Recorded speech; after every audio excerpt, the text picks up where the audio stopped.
সুপ্রিয় শিক্ষার্থীরা, কাজ 4 কাজ 1 সঞ্চয় হই সাশ্রয়ী হয় সঞ্চয় করি এ উল্লেখিত টেবিলটির একটি পৃষ্ঠের ক্ষেত্রফল ও তৈরিকৃত যে মডেলটির একটি পৃষ্ঠের ক্ষেত্রফলের অনুপাত কত হবে?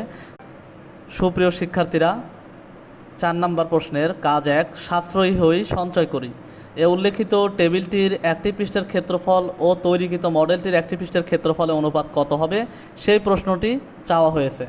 আমরা জানি, প্রথমে আমরা বলে নিয়েছি যে টেবিলটির দৈর্ঘ্য হবে 36 ইঞ্চি, যেহেতু 36 সেন্টিমিটার, যেহেতু টেবিলটির দৈর্ঘ্য এবং প্রস্থ সমান হবে, তাহলে টেবিলটি হবে বর্গাকার।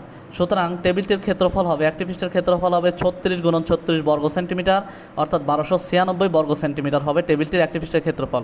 অপরদিকে তৈরিকৃত মডেলটির একটি পৃষ্ঠের ক্ষেত্রফল হলো 36 বর্গ সেন্টিমিটার, যেটা আমরা আগেই বের করেছি।